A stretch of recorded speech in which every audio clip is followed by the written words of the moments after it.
So we're down here with Denzel Bentley and Christian today at Steel Warriors. So Christian, could you just first kind of introduce Steel Warriors and some of the work you've been doing? Sure. Steel Warriors is an anti-knife crime charity.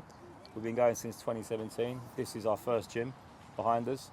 We now have gyms in 3 locations, Queensberry Park and Ruskin Park in South London. 4 if you include our gym in Brixton Prison.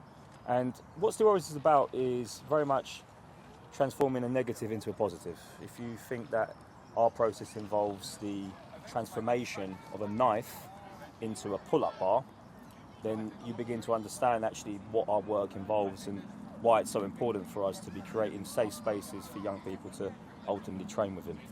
I think it takes their concentration off of the streets. You know, brings the energy here. That these guys spending their time over here now, they're not gonna then think, oh, I'm gonna go and hang out outside. They get home.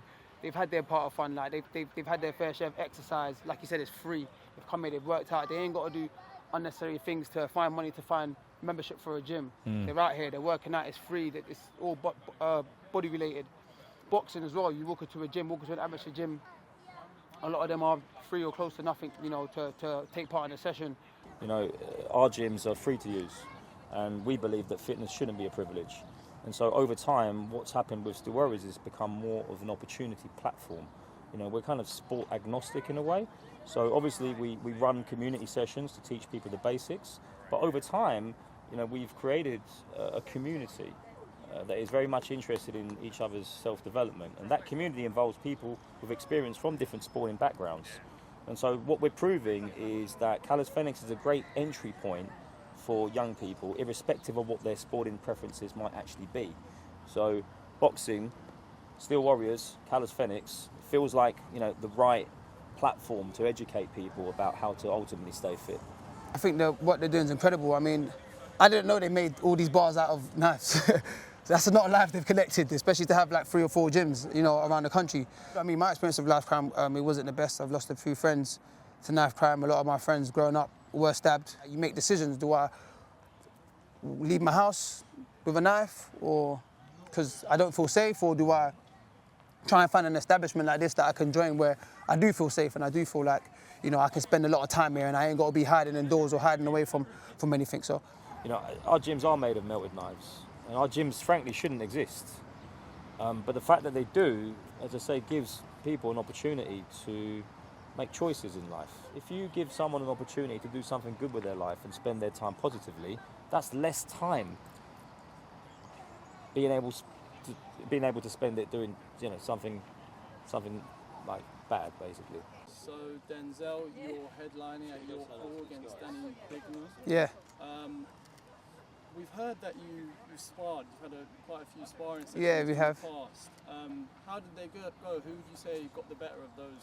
We done so many rounds that it was just back and forth. You know what I mean? But I don't think none of that's important, man. I don't think all of that stuff. I mean, it helps us to know each other, like what we do well and what we don't. But essentially, on a night, we're both going to be different people, man. I mean, in camp, you spar. You're not at fight weight. You're not as sharp. You might have just been starting camp while the other person was finishing off their camp, or you know, you might have done a mad, crazy session the day before, and then you come in, and then it just goes back and forth. But essentially, on a night, we're both going to be fresh. We're both going to be in, you know, great condition, and we're both going to be going for it. But like I said, it just helps us know each other a bit better and what we possess in the ring. But I don't think none of the spars and anything are going to matter. In everyone's mind, they like to think they got the better of the spar. So in my mind, I'll say it was me, and his mind, he would say it was him. But like I said, he knows. We'll find out next weekend, May 11th. How do you see the fight going? Are you looking for the KO? It'll be a good fight, man. I think I'd always like to, you know, finish the job with a KO. But however it comes, if it doesn't come, whatever, the aim is to get a win. So we know what we want to do, and we know what we're looking for. But you never know until you get into the ring. So yeah, I don't want to just start like over saying anything. But I am looking for a KO, like I always do anyway. And if you are successful May 11th, are you looking for that Nathan Heaney rematch? Is that I'd take that at any point. I'd take that at any point. I'd take that rematch at any point. But one step at a time. I ain't really thought about after this yet. I mean, I just want to, you know, get Danny out of the way, get that belt around my waist, and then we'll see the options next. If that option is there, I'll definitely take that. In an interview with us, Danny Dignam said if he loses against you, he's going to retire. Like it's high stakes for him. Would you say it's similar for you? Is it kind of as high stakes as... I ain't thought about that, but that's his problem. I mean, if he thinks I'm that bad of a fighter that losing to me, he has to retire, then that's a bit mad. But look, he does what he wants to do with his life. That's his decision. I enjoy competing, I enjoy fighting, I enjoy what I do. Maybe he's just not enjoying it no more, and you know, he's just putting more pressure on himself. So I can't really look into that, and I ain't thought about that for myself because, yeah, I ain't thought about, you know, me losing to him. So it is what it is, isn't it?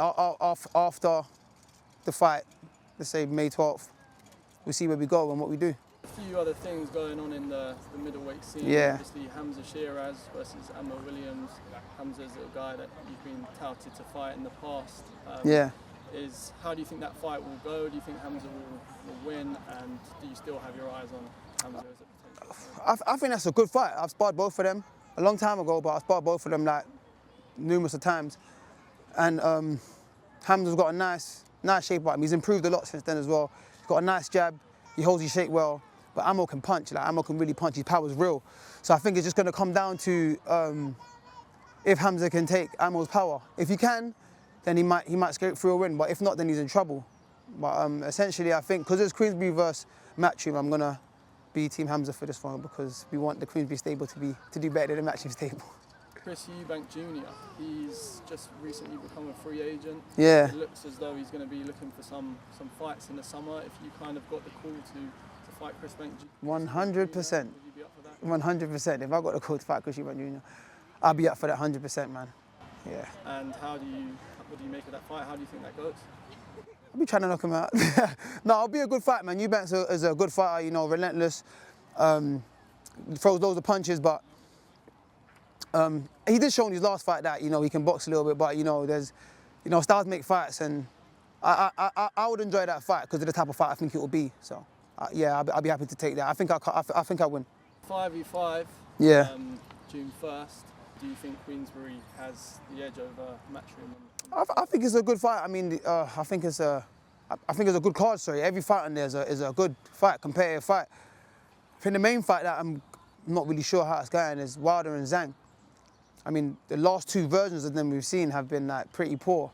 But if we can get, you know, the Wilder that was knocking everyone out before Fury and the Zhang that beat Joseph Parker, then we're in for a crazy fight. I think every other fight's going to be entertaining. Nick Ball versus Raymond Ford is going to be a crazy fight because Nick Ball just keeps coming. We saw that when he fought Vargas. Ray Ford is like a back foot fighter. You know, he's quite cute. He throws good shots, but can he take the relentlessness of Nick Ball, essentially? Nick Ball, he looks physically strong as well for his weight. Hutchinson versus Spider, that's a good fight. I think this is Hutchinson's chance to prove what level, you know, he believes he's at, because he took that loss against Lennox Clark, then he moved up on weight and he's been looking good ever since. But the experience lies with Craig Richards.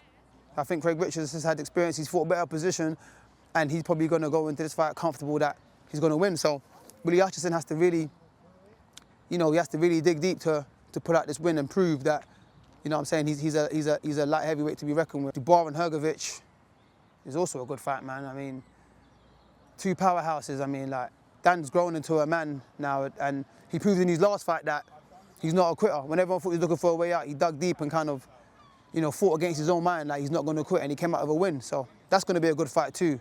There's a Wembley card going on in September.